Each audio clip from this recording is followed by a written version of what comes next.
Euro 2016 France में चल रहे यूरो कप के दौरान इंग्लैंड और रूस के बीच मैच के दौरान एक अजब ही नजारा पेश आया। ड्रॉ रहा ये मैच जब अपने अंत की तरफ बढ़ रहा था, तभी हंगामा शुरू हो गया। देखते ही देखते स्टेडियम ही नहीं, स्टेडियम के बाहर भी नजारा बदल गया।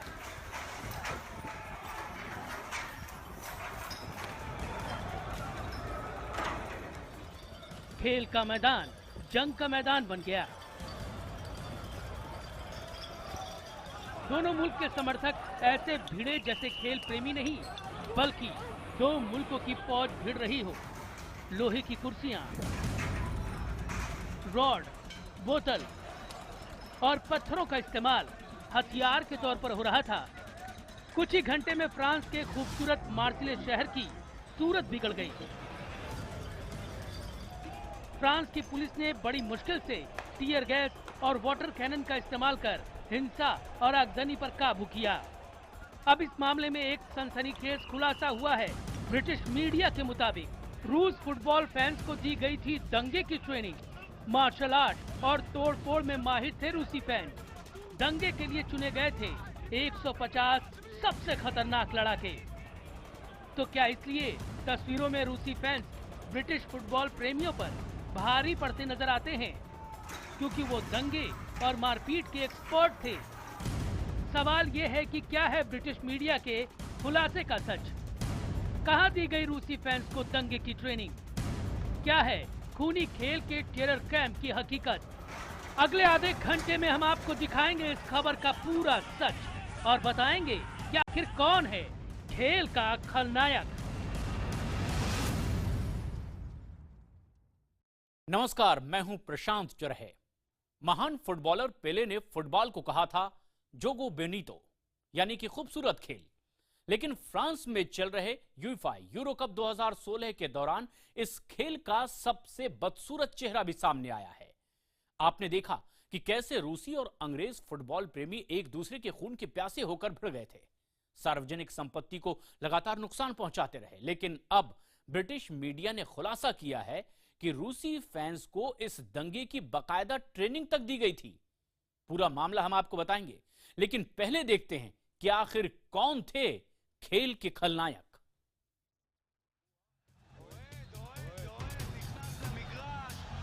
यूरो 2016 इंग्लैंड बनाम रूस।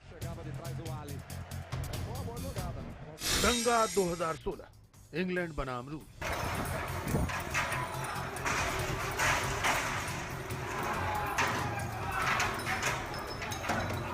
जी 11 जून को फ्रांस के मार्शल शहर में एक साथ दो मैच हुए। एक मैच वो जो मैदान में खेला गया, रूस और इंग्लैंड के बीच।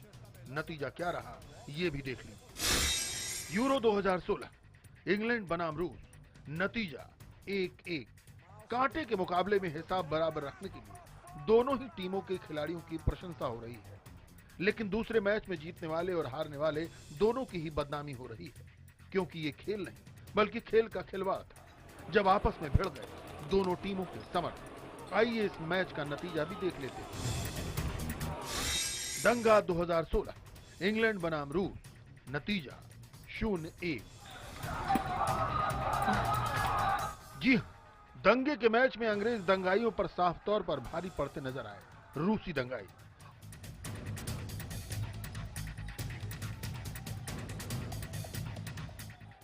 और रूस को इसका नतीजा भी भुगतना पड़ा है, जब यूएफए की अनुशासन समिति ने रूसी प्रशंसकों को हिंसक और नस्लवादी बर्ताव का दोषी पाया, लेकिन नतीजा भुगतना पड़ा रूसी टीम को। Of 150,000 euros and the suspended disqualification of the Russian national team from UEFA Euro 2016 for the crowd disturbances. In accordance with Article 20 of the UEFA disciplinary regulations, this disqualification is suspended until the end of the tournament. अयोग्य ठहराई गई रूसी team को tournament में बने रहने की इजाजत है, क्योंकि फिलहाल उसकी सजा को स्थगित रखा गया है। दरअसल रूसी टीम को सजा इसलिए मिली क्योंकि गवाहों के मुताबिक इस खूनी खेल की शुरुआत और अंत दोनों रूसियों ने किया। ड्रॉ रहा ये मैच जब अपने अंत की तरफ पहुंच गया, तभी कुछ रूसी प्रशंसकों ने रोशनी बिखेरने वाला पटाखा जलाना शुरू कर दिया। इसके बाद कुछ रूसी फैंस ने इंग्लैंड का झंडा फाड़ दिया। बस फिर क्या था, हंगामा शुरू हो गया। चश्मदीदों का दावा है कि इसके बाद रूसी प्रशंसक दोनों देशों के दर्शकों को अलग करने वाली जाली को पार कर दूसरी तरफ पहुंच गए और मारपीट शुरू हो गई। देखते ही देखते स्टेडियम ही नहीं, स्टेडियम के बाहर भी नजारा बदल गया। खेल के मैदान से लेकर मार्सले शहर तक जंग का मैदान बन गया। हंगामे में 35 लोग जख्मी हुए। इंग्लैंड का एक समर्थक सिर पर गंभीर चोट की वजह से जिंदगी और मौत से जूझ रहा है। इंग्लैंड के 6 दंगाइयों पर आरोप लगे हैं, जबकि रूस के 2 दंगाइयों को गिरफ्तार किया गया है। टीमों ने झगड़े में हिस्सा लिया तो सजा भी दोनों को मिलनी चाहिए। रूस की टीम को सजा मिल चुकी है। अब हमें उम्मीद है कि यूईएफए इसी तरह का फैसला इंग्लैंड की टीम के खिलाफ भी करेगी। रूसियों का मानना है कि यूईफा ने उन्हें काफी सख्त सजा सुनाई है, जबकि इंग्लैंड को सस्ते में छोड़ दिया गया। दरअसल सच ये है कि अगर रूसी अंग्रेजों पर भारी पड़े तो अंग्रेज भी पीछे नहीं थे। रूसियों और अंग्रेजों के हंगामे के दौरान एक रूसी खिलाड़ी इतना घबरा गया कि उसे मैदान में ही दिल का दौरा पड़ गया था। बर्मिंघम की एक अदालत ने 11 जून को मार्शले में हुई हिंसा के लिए अंग्रेज फुटबॉल प्रशंसक डेनियल वार्लो को 5 साल के लिए फुटबॉल मैचों से प्रतिबंधित कर दिया है। हिंसा के दौरान कुर्सी फेंकते हुए उसकी फोटो वायरल हो चुकी है। लेकिन अंग्रेज फैंस का हंगामा जहां फौरी प्रतिक्रिया नजर आता है, वहीं फ्रांस की पुलिस का कहना है कि रूसी दंगाई अच्छी तरह से ट्रेंड, अति हिंसक और अति उग्रवादी है। इन तस्वीरों के सामने आने के बाद ये भी साफ हो गया है कि रूसी दंगाइयों ने कैसे गली में दौड़ा दौड़ा कर अंग्रेजों को पीट दिया।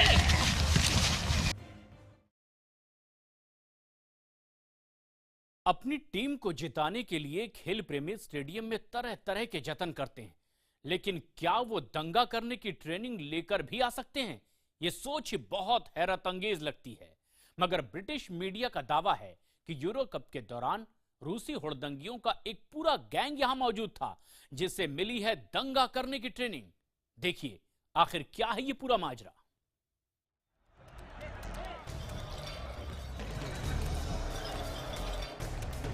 यूईफा यूरो 2016 के दौरान रूस और इंग्लैंड के मैच में कैसा हंगामा हुआ, ये तो सारी दुनिया ने देखा। लेकिन अब देखिए वो तस्वीर जिसे ब्रिटिश मीडिया चीख कर सारी दुनिया को दिखाना चाहती है। ये तस्वीर रूस की है, जहां सफेद वर्दी में मौजूद कुछ लोग नजर आ रहे हैं। काली वर्दी में कुछ लोग आयोजन को सफल बनाने में जुटे हैं। तभी कैमरे में नीली वर्दीधारी 1 दर्जन से ज्यादा लोग सफेद टीम की तरफ बढ़ते दिखते हैं और देखते ही देखते दोनों गुटों में शुरू हो जाती है जबरदस्त मारपीट।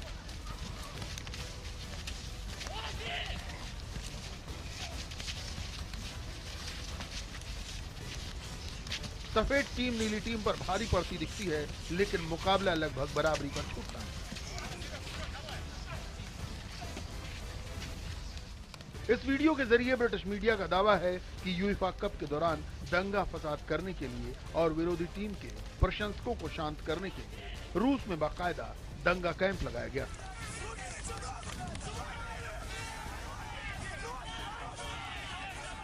मारामारी की ट्रेनिंग के बाद कड़े इम्तिहान में डिक्टेंशन के साथ पास हुए 150 चुने हुए लड़ाकों को फ्रांस भेजा गया।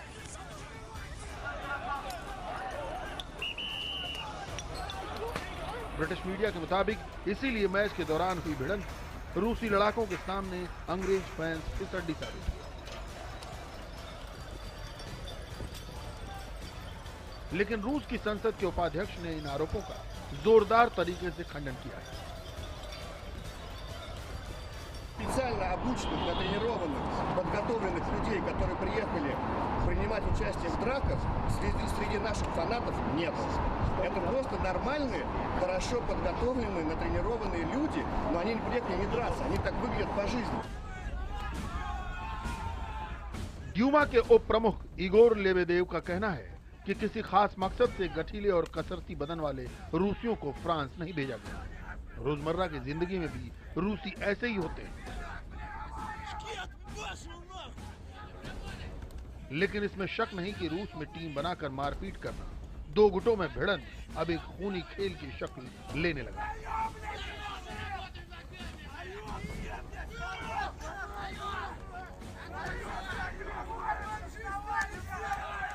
ब्रिटिश मीडिया जिसे दंगे की ट्रेनिंग कह रहा है, वैसे अनगिनत वीडियो इंटरनेट पर पड़े हैं। रूस के दूरदराज के इलाकों में भी टीम बनाकर दो गुटों में खूनी भिड़ंत का खेल खासा लोकप्रिय हो चुका है। लेकिन रूसी प्रशंसक जब इस खेल से हासिल की गई ट्रेनिंग को दूसरे मुल्कों के प्रशंसकों पर आजमाते हैं तो जाहिर है कि वही भारी भी पड़ते हैं। हालांकि रूसी नेताओं ने भी प्रशंसकों से अपील की है कि वो अपनी ट्रेनिंग को दूसरों पर न आजमाएं, लेकिन वो ये भी कहने से बाज नहीं आए कि विरोधियों का मुंहतोड़ जवाब देने में भी रूसियों को पीछे नहीं रहना चाहिए। Самое мягкое решение УЕФА, которое могло быть принято в отношении нашей сборной, поскольку самое суровое, это могла быть полная дисквалификация нашей сборной с чемпионата Европы. रूसियों की सोच हैरान करने वाली है, लेकिन इंग्लैंड से हुए मैच के दौरान दंगे फसाद के बाद अब फ्रांस की पुलिस ने हिंसक दर्शकों से निपटने की जबरदस्त तैयारियां कर ली। रूस से फ्रांस आने वाली एक चार्टर्ड फ्लाइट को रोक दिया गया है। एक गुट में आए रूसियों पर नजर रखी जा रही है। फिर भी यूरो 2016 को देखने के लिए फ्रांस में करीब 15,000 रूसी फैंस मौजूद हैं, जिन्हें रोकना चुनौती से कम है। फिलहाल वक्त एक ब्रेक का है, लेकिन ब्रेक के बाद देखिए फुटबॉल के मैदान में होने वाली वो घुसपैठ जिसे रोकने की कोशिश में पुलिस को ठंड में भी आ जाता है पसीना।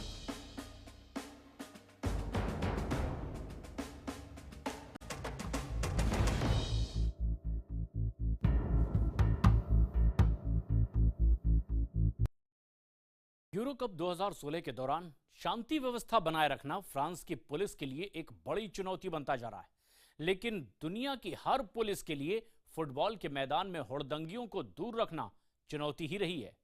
आइए देखते हैं कुछ ऐसे वाकये जब खिलाड़ी देखते रह गए और मैदान में घुसे फैंस ने कर दिया गोल।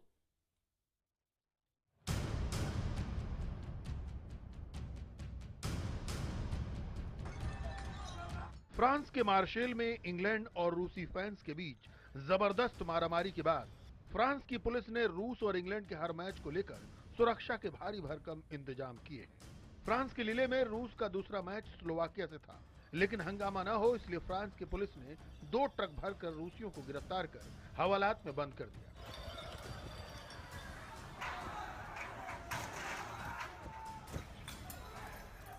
दरअसल अंग्रेज और रूसियों के बीच हुए दंगे को न रोक पाने के लिए पुलिस को जबरदस्त आलोचना का सामना करना पड़ रहा है। Полиция должна работать в первую очередь. Полиция должна контролировать, она должна, у него должен быть какой-то данные какие-то по всем болельщикам, кто въезжает в страну. И अंग्रेज और रूसी गुटों में लीले में भिड़ंत के आसार थे, क्योंकि गुरुवार को इंग्लैंड का वेल्स से मैच है, लिहाजा लीले में दोनों मुल्कों के फैंस का जमावड़ा है।